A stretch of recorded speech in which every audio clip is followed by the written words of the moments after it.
Hello everyone, welcome back to expert of education. और आज से हम लोग पार्ट अभी तक देखा नहीं है तो पहले वो प्लीज़ फर्स्ट पार्ट देखकर आए। रीज़न क्योंकि हमने काफ़ी सारे बेसिक्स। और please like share and subscribe करें चैनल को अगर आपको ये सीरीज़ पसंद आ रही है। 37 ईयर्स की सीरीज़। अभी उसी से मिलता जुलता क्वेश्चन है एक डिफरेंट फॉर्म में जो 2020 में पूछा गया था।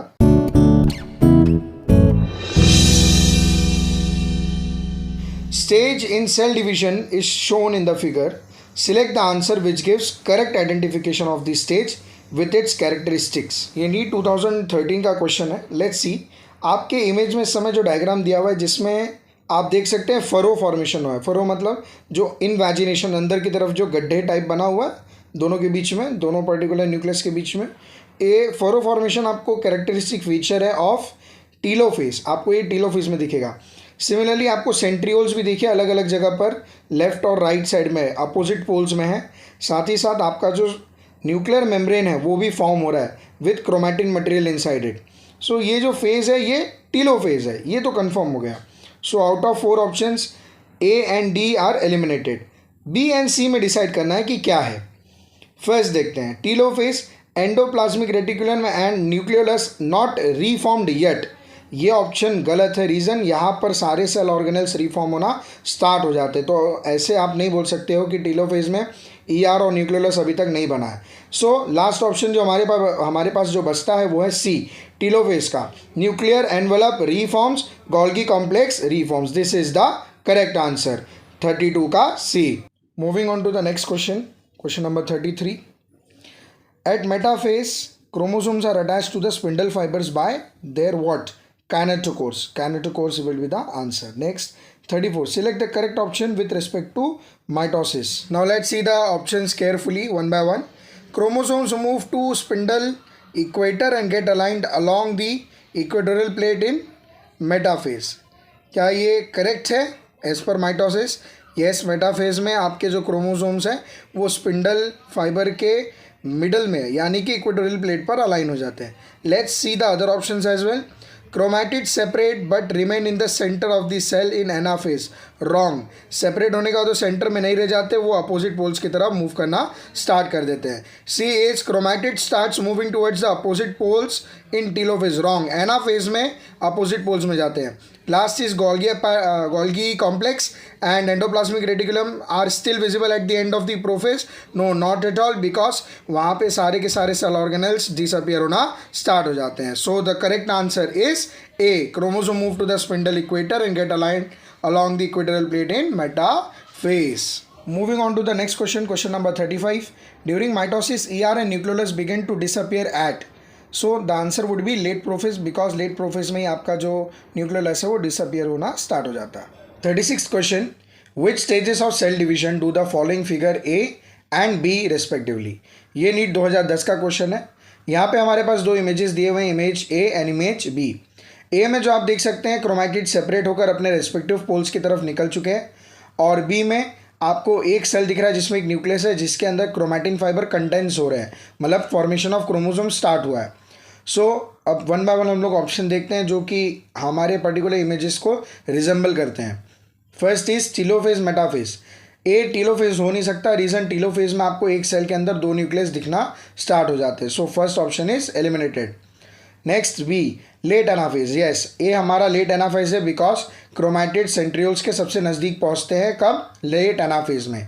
नेक्स्ट बी में हमारा जो स्टेज चल रहा है वो है prophase. So B could be the most suitable answer, but हम लोग आगे के भी आंसर्स को देखेंगे। प्रोफेज में सेपरेशन ऑफ क्रोमोसोम नहीं होता, तो C is eliminated. Last is D, metaphase में आपके जितने भी क्रोमोसोम्स हैं वो इक्वेटोरियल प्लेन में सेंटर में आ जाते हैं, और इसीलिए ए जो आपका इमेज है वहाँ पे ऐसा कुछ देखने नहीं मिलता है, इसलिए B is the most suitable answer. So for this 36th question B is the answer. Now let's move on to the next question, 37th question. Which one of the following precedes reformation of nuclear envelope during M phase of the cell cycle? ये NEET 2004 का question है। अब question क्या बोल रहा है कि M phase में जो आपका न्यूक्लियर एनवेलप डेवलप होगा उसके पहले इनमें से कौन सा प्रोसेस होता है। सो वन बाय वन हम लोग देख लेते हैं कि प्रोसेस क्या है, बट उससे पहले आप एक चीज़ का ध्यान रखिए कि जो भी वर्ड्स आने वाले हैं ये भी रिसेंट के सिलेबस में आपके साथ डिस्कशन नहीं हुआ है उन टेक्स्ट बुक्स में। सो ये क्वाइट पीछे का क्वेश्चन है, तो प्रॉबेबली थोड़ा सा आपको आउट ऑफ द बॉक्स लग सकता है। सो प्लीज़ ध्यान से सुनिएगा क्योंकि नॉर्मल कॉन्टेक्चुअल क्वेश्चन नहीं है ये। Let's start with the first, transcription from chromosomes and reassembly of nuclear lamina. पहली चीज़ तो ट्रांसक्रिप्शन ऑफ क्रोमोसोम्स होगा नहीं, क्योंकि क्रोमोसोम्स में से ट्रांसक्रिप्शन नहीं होता, ट्रांसक्रिप्शन होगा डीएनए कंटेंट से, तो ट्रांसक्रिप्शन वाला फिनोमेनन यहाँ पर प्रेसिड नहीं करेगा। Secondly, reassembly of nuclear lamina, ये एक राइट आंसर है। Now let's see what is nuclear lamina, बहुत लोगों को नहीं मालूम होगा। पहले हम लोग इसका एक इमेज देखते हैं। Now in the image given below आप देख सकते हैं कि अंदर जो मार्क्ड है एक स्ट्रक्चरल फ्रेमवर्क है जिसको हम कहते हैं lamina. Now this nuclear laminas work is to provide structural support to the nuclear envelope. जो न्यूक्लियर एनवलप बनने वाला है नया वाला, उसे बनने के लिए एक फ्रेमवर्क चाहिए, और वो फ्रेमवर्क का काम कौन करेगा? न्यूक्लियर लैमिना, ये उसको सपोर्ट देने का काम करता है। सो जैसे कोई बिल्डिंग बनती है तो उसके पहले उसका एक फाउंडेशन बनता है जिसके ऊपर वो बिल्डिंग खड़ी होती है। सिमिलरली न्यूक्लियर एनवलप बनाने से पहले, उसके बनने के पहले उसे एक स्ट्रक्चरल फ्रेमवर्क चाहिए, एक फाउंडेशन चाहिए, और उस फाउंडेशन का नाम है न्यूक्लियर लैमिना, जिसको यूज़ करते हुए और जिसका सपोर्ट लेते हुए न्यूक्लियर एनवलप डेवलप करेगा। तो येस, न्यूक्लियर लैमिना जो है वो प्रीसीड करेगा, बट पहले ऑप्शन में वो न्यूक्लियर लैमिना के साथ साथ ट्रांसक्रिप्शन दिया, जिसकी वजह से पहला ऑप्शन रॉन्ग हो जाता है। Now let's see the option B, formation of contractile ring and formation of phragmoplast. अब ये दो चीज़ें आप लोगों को मालूम होनी चाहिए, दोनों के मैंने इमेजेस लगा दिए हैं। Now what is contractile ring? Contractile ring is a structure of actin filaments and myosin that forms during cytokinesis in animal cells। मतलब आपके जो एनिमल सेल में जब साइटोकाइनेसिस होने जाता है तो आपका बनता है फरो, और फरो बनते टाइम कॉन्ट्रैक्टाइल रिंग बनता है जो कि दोनों सेल को डिवाइड करने का काम करेगा। सिमिलरली प्लांट सेल्स में बनते हैं फ्रैग्मोप्लास्ट, ये भी बने होते हैं एक्टिन फिलामेंट से और माइक्रोट्यूब्यूल से। ये भी साइटोकाइनेसिस के दौरान जो प्लांट सेल है उसमें सेल प्लेट बनाने का, सेल प्लेट फॉर्मेशन के लिए हेल्प करते हैं। नाउ अब आप पूछोगे मायोसिन क्या है सर, एक्टिन फिलामेंट क्या है? ये दोनों ही प्रोटीन से बने हुए फिलामेंट्स हैं जो कि ड्यूरिंग साइटोकाइनेसिस दोनों के लिए पर्सनल है, मतलब कि प्लांट्स के लिए डिफरेंट है, स्पेसिफिक है, और एनिमल के लिए स्पेसिफिक है। आपका contractile ring for animal cell है और phragmoplast is for plant cell. तो ये चीज़ सबसे ज़्यादा इंपॉर्टेंट है समझने के लिए। बट ये कॉन्ट्रैक्टाइल रिंग का फॉर्मेशन और फ्रैग्मोप्लास्ट का फॉर्मेशन तब होगा जब सेल को साइटोकाइनेसिस करना हो। बट यहाँ पे क्वेश्चन में क्या पूछा है? रीफॉर्मेशन ऑफ न्यूक्लियर एनवलप से पहले का प्रोसीजर। आपका फ्रैग्मोप्लास्ट और कॉन्ट्रैक्टाइल रिंग ये दोनों ही आपके न्यूक्लियर एनवलप के बनने के बाद के स्टेप्स हैं, पहले के नहीं हैं। सो हमारा जो बी ऑप्शन है ये भी रॉन्ग हो गया। सिमिलर कॉन्ट्रैक्टाइल रिंग ऑप्शन वापस सी में आ रहा है, तो ये भी हमारा रॉन्ग है। सो ए बी सी हमने तीनों को एलिमिनेट कर दिया। अब हमारे पास बचता है last D condensation of chromosomes. Yes, आपके न्यूक्लियर एनवलप का फॉर्मेशन आपका कौन से फेज़ में होगा? टीलोफेज में होता है, एम फेज़ के टीलोफेज में, जहाँ पे आपका क्रोमोसोम्स डीकंडेंस हो जाएंगे और चेंज हो जाएंगे किसमें? क्रोमैटिन मटेरियल में, क्रोमैटिन फॉर्म में आ जाएंगे रिटर्न। और रीअसेंबल ऑफ न्यूक्लियर लैमिना होगा। यस, न्यूक्लियर लैमिना बनना स्टार्ट हो जाएगा ताकि न्यूक्लियर एनवलप को बना सके। ये दोनों ही procedure reformation of nuclear envelope के पहले से स्टार्ट होंगे। So the correct option is G. Now moving on to the next question, if you are provided with root tips of onion in your class and are asked to count the chromosomes, which of the following stages can you most conveniently look into? ये NEET 2004 का question है। अब इस question में एक चीज़ आपसे पूछी गई है कि अगर आपको रूट टिप दे दिया जाए ओनियन का, तो आपको कौन से पर्टिकुलर फेज़ में सबसे बेस्ट विजिबिलिटी आएगी क्रोमोसोम्स की? मतलब किस में सबसे बेस्ट तरीका है, या कौन से फेज़ में सेल रहेगा कि आपको क्रोमोसोम्स जो दिखाई देंगे वो बेस्ट दिखाई देंगे? तो वो कौन सा वाला पार्ट रहेगा आपका? वो है मेटाफेज़। सर मेटाफेज़ में ही क्यों दिखेंगे? रीज़न, क्योंकि मेटाफेज़ के टाइम पे आपका जो क्रोमोसोम्स है वो मिडल लाइन में, मींस इक्वेटोरियल प्लेन में अटैच हो जाते हैं, एक लाइन में अलाइन हो जाते हैं, और उस इक्वेटोरियल प्लेन में आने के बाद वो जो व्यू एंगल आती है और जो विजिबिलिटी आती है वो हाईएस्ट होती है। आप मेटाफेज़ में या माइटोसिस में किसी भी फेज़ में आप चले जाइए, आपको जो सबसे बेस्ट विजिबिलिटी आएगी वो सिर्फ और सिर्फ मेटाफेज में ही आएगी. So the correct option is D. Now let's move on to the next question. Question number 39. Mitotic spindle is mainly composed of which protein. ये 2002 का नीट का क्वेश्चन है. ये पूछ रहा है कि जो आपका माइटोटिक स्पिंडल यानी कि स्पिंडल फाइबर ये किस मटेरियल से बने हुए हैं. हमारे पास 4 ऑप्शन दिए गए. एक है एक्टिन, मायोसिन, एक्टिनोमायोसिन, मायोग्लोबिन. ये सब के सब प्रोटीन्स हैं.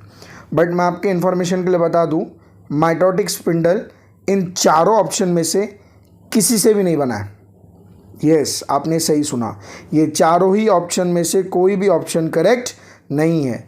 करेक्ट आंसर आता है माइटोटिक स्पिंडल को बनाने वाले प्रोटीन का नाम है ट्यूब्यूलिन. ट्यूब्यूलिन वो प्रोटीन है जिससे माइटोटिक स्पिंडल बनता है. इसीलिए ये वाला जो क्वेश्चन 39 के नीट के 2002 में आया था ये रॉन्ग था. इसके लिए सभी को मार्क्स दिए गए थे. So this is a wrong question in NEET 2002 paper. Mitotic spindle is mainly compose of which protein. So आपको लर्निंग के एस्पेक्ट से अगर समझना है तो tubulin is the, otherwise this is the wrong question. Now let's move on to the next question. Our next question is best material for study of mitosis in laboratory. ये NEET 2002 का question है. हमारे पास 4 options दिए गए हैं. एक है anther, second है रूट टिप, थर्ड है लीफ टिप और फोर्थ है ओवरी. अब यहाँ पे सबसे बेस्ट जो आपको एग्जांपल देखने मिलेगा वो है रूट टिप का. रूट टिप हम लोग सबसे ज़्यादा प्रेफर करते हैं फॉर वॉचिंग ऑफ माइटोसिस. क्यों सर माइटोसिस ही क्यों, माइटोसिस के लिए रूट टिप ही क्यों? रूट टिप इसलिए क्योंकि वहाँ पर हाई माइटोटिक एक्टिविटी होती है. रीज़न आपने पढ़ा होगा zones of the root. Root में अलग अलग जोन्स हैं जिसमें कि जो टिप वाला रीजन होता है जहाँ पे रूट कैप होता है वहाँ पर मेरिस्टेमेटिक टिश्यूज़ का प्रेजेंस होता है जो कि हाईली टोटीपोटेंट होते हैं. सो वहाँ पे कंटिन्यूसली डिवाइडिंग सेल्स आपको मिलती हैं. So high probability of dividing cell आपको रूट टिप के पास मिलेगा रैदर दैन आप और कोई रीजन में जाएंगे तो. इसीलिए रूट टिप को सबसे ज़्यादा प्रेफर किया जाता है. वाइल अदर ऑप्शंस भी देख लेते हैं कि वो आंसर क्यों नहीं है. एंथर एक प्राइमरली मियोसिस देखने के लिए यूज़ किया जाता है. रीज़न वहाँ पे आपको मियोसिस ही मिलेगा क्योंकि एक तरीके से वो मेल रिप्रोडक्टिव ऑर्गन का पार्ट है ऑफ फ्लावर. सो वहाँ पे आपको मियोसिस दिखने के ज़्यादा चांसेस है रैदर दैन माइटोसिस. तो जो हमारा ए ऑप्शन है वो एलिमिनेट हो जाता है. वाइल जो सी है जो कि लीफ टिप है ये इसके अंदर आपको मेरिस्टेमेटिक टिश्यू देखने नहीं मिलेगा जिसके वजह से माइटोटिक एक्टिविटी जो वहाँ पर है वो मिनिमल है या फिर कहिए ना के बराबर है. इसलिए उसको भी लेकर आपको कोई फ़ायदा नहीं होगा. रीज़न माइटोसिस दिखने की प्रोबेबिलिटी नेग्लिजिबल है. लास्ट आता है ओवरी. सिमिलरली जैसे आपका एंथर था वैसे ओवरी भी एक रिप्रोडक्टिव ऑर्गन है. वहाँ पर भी आपको मियोसिस देखने की ज़्यादा चांसेस है. वाइल माइटोसिस भी दिखेगा क्या वहाँ पे? नो, नॉट पॉसिबल बिकॉज वो एक रिप्रोडक्टिव ऑर्गन है. इसीलिए ओवरी में हमेशा आपको मियोसिस देखने मिलेगा. बोथ एंथर और ओवरी एक तरीके के रिप्रोडक्टिव ऑर्गन्स हैं और रिप्रोडक्टिव ऑर्गन्स में गैमेटोजेनेसिस होता है जो कि मियोसिस से मीडिएट करता है ना कि माइटोसिस से. और जो सी आपका लीफ टिप है इसके अंदर मिनिमल डिवीजन एक्टिविटी होती है इसलिए वहाँ पर भी प्रोबेबिलिटी बहुत नेग्लिजिबल है. इसलिए best answer for 40 is root tip. Root tip is the best material for study of mitosis in laboratory. Now let's move on to the next question. Question number 41. If a diploid cell is treated with colchicine, then it becomes. ये NEET 2002 का question है. ये colchicine एक ऐसा chemical है जो आपके spindle fibres के फॉर्मेशन को डिस्टर्ब कर देता है. अब डिस्टर्बशन की वजह से क्या होता है, मेटाफेज में सेल जो जाता है वो अरेस्ट हो जाता है. एक तरीके से मेटाफेज आगे हो नहीं पाती. अब मेटाफेज होगा नहीं तो क्या होगा, जो सिस्टर क्रोमैटिड्स बने हैं वो सेपरेट नहीं होंगे और सेपरेट नहीं होने की वजह से सपोज़ अगर कोई डिप्लॉयड सेल ने स्टार्ट किया था अपना जर्नी सेल डिवीजन का, वो मेटाफेज तक आते आते क्या हुआ, कॉल्चिसिन से किसी ने उसको ट्रीट कर दिया या किसी ने कॉल्चिसिन ऐड किया तो वो मेटाफेज में उसका स्पिंडल फाइबर फॉर्मेशन डिसरप्ट कर देगा जिसकी वजह से सिस्टर क्रोमैटिड्स अब सेपरेट नहीं होंगे और वो क्या कर देगा एट द एंड, अगर 2n था जो जेनेटिक मटेरियल डिप्लॉयड सेल जो था उसमें 2n था, अब वो क्या हो जाएगा 4n. तो वो क्या कंडीशन क्रिएट कर देगा, टेट्राप्लॉइड कंडीशन क्रिएट कर देगा. सो कॉल्चिसिन एक तरीके से स्पिंडल फाइबर फॉर्मेशन में प्रॉब्लम क्रिएट करता है जिसकी वजह से मेटाफेज तक सेल आता है उसके बाद अरेस्ट हो जाता है. सर कॉल्चिसिन का इफेक्ट हटने के बाद क्या वो मेटाफेज से आगे प्रोसीड करेगा? वो कई बार प्रोसीड करता है बट वो साइटोकाइनेसिस करने जाता है जब, वो उसी समय पे फेल कर जाता है, मतलब साइटोकाइनेसिस हो नहीं पाती, जिसके वजह से टेट्राप्लॉइडी कंडीशन आती है। हम लोग आर्टिफिशियली कॉल्चिसिन यूज़ करते हैं टेट्राप्लॉइड्स बनाने के लिए प्लांट्स के अंदर। अब प्लांट्स में टेट्राप्लॉइड क्यों बनाना है हम लोगों को? रीज़न वो एनहांस्ड ट्रेट के साथ आता है। इसको भी यूज़ करने के बहुत सारे डिफरेंट मेथड्स हैं कि कैसे आप किसी प्लांट के कैरेक्टरिस्टिक्स को एनहांस कर सकते हो। ये प्लांट हाइब्रिडाइजेशन के टेक्निक्स में आता है जो केमिकली ट्रीट हम करते हैं। वाइल ये ऑल टुगेदर थोड़ा डिफरेंट कॉन्सेप्ट है, बट यहाँ पर एप्लीकेबल है इन टर्म्स ऑफ अगर डिप्लॉयड सेल में कॉल्चिसिन आपने ट्रीट किया तो मेटाफेज में अरेस्ट होने की वजह से आगे साइटोकाइनेसिस नहीं होगा, जिसकी वजह से जो डिप्लॉयड सेल था वो टेट्राप्लॉइड हो जाएगा। अगर कोई हैप्लॉइड रहता तो वो डिप्लॉयड हो जाता, तो डबल नंबर ऑफ क्रोमोसोम वो रिटेन कर जाएगा। रीज़न डीएनए रेप्लिकेशन के बाद से वो जो डिवीजन फेज आता है, जहाँ पे एनाफेज मेटाफेज के बाद जो एनाफेज आएगा उसमें जो सिस्टर क्रोमैटिड्स अपार्ट होंगे, सेट अपार्ट होंगे, बट अब वो नहीं हो पाएंगे रीज़न ऑफ कॉल्चिसिन। तो उसके वजह से जो आपका जो प्लॉइडी लेवल है वो टेट्राप्लॉइड हो जाएगा।